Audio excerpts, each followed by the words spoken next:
تعالیٰ نے جب سرکار دو عالم صلی اللہ علیہ وسلم کے واقعہ معراج کو بیان فرمایا تو یہی لفظ ارشاد فرمایا شروع میں، سبحان الذی اسریٰ بعبدہ لیلا من المسجد الحرام۔ چلو اس پہ پھر انشاءاللہ بات بھی کریں گے کہ معراج جو واقعہ ہوا نا، معراج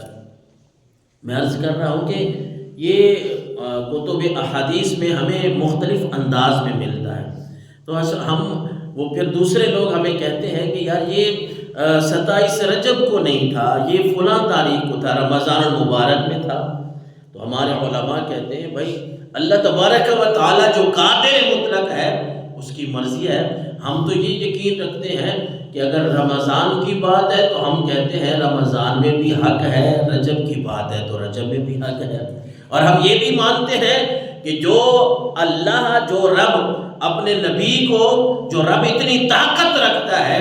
اپنے نبی کو مسجد حرام سے مسجد اقصیٰ، پھر مسجد اقصیٰ سے آسمانوں کی سیر کرا سکتا ہے، شاید کوئی یہ ایک دفعہ نہ ہو بلکہ اللہ نے اپنے نبی کو کئی مرتبہ اس طرح دیدار کرایا ہو۔ حدیثوں میں ہم تو کہتے ہیں کوئی اختلاف نہیں ہے، کوئی اگر ایسی حدیث ملتی ہے جس میں رمضان کا تذکرہ ہے یا کسی سیرت کی کتابوں میں تو ہم تو اس پہ بھی ایمان رکھتے ہیں، یقین رکھتے ہیں۔ اور آقا کریم علیہ السلام نے، میں آپ کو ایک حدیث مبارکہ کا خلاصہ سناؤں، ابن ماجہ شریف کی حدیث ہے 2431 نمبر پہ، رسالت امام صلی اللہ علیہ وسلم نے فرمایا جب میں نے جنت کا مشاہدہ کیا نا تو جنت کے دروازے پہ ایک جملہ لکھا ہوا میں نے دیکھا، قال رسول اللہ صلی اللہ علیہ وسلم رأیت لیلۃ اسری بی علی باب الجنہ مکتوبا الصدقۃ بعشر امثالها والقرض ب18۔ اللہ کے نبی صلی اللہ علیہ وسلم نے فرمایا جنت کے دروازے پہ میں نے لکھا ہوا یہ دیکھا کہ وہاں یہ لکھا ہے کہ جو بندہ صدقہ کرتا ہے نا، ایک کے بدلے اللہ اس کو 10 مثل عطا فرماتا ہے، اور جو بندہ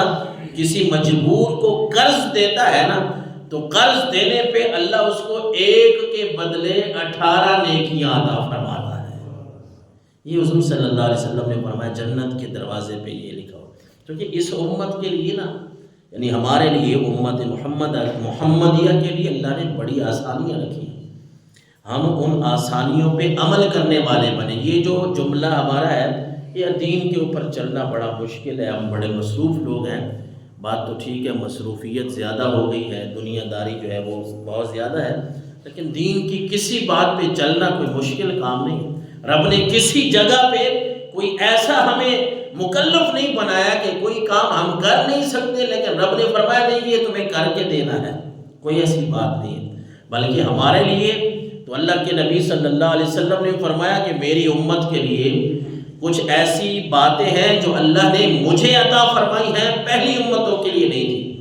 ان میں سے اللہ کے نبی صلی اللہ علیہ وسلم نے فرمایا ایک یہ بات دیکھ لو کہ میری امت کا کوئی فرد اگر نیکی کا ارادہ کرتا ہے نا، نیت کرتا ہے، ابھی تک نیکی کی نہیں ہے، صرف ارادہ کرنے سے، نیت کرنے سے اس کے نامہ اعمال میں اللہ ایک نیکی لکھوا دیتا ہے۔ پھر دوسری طرف دیکھیں تو ذہن میں آتا ہے کہ پھر اگر بندہ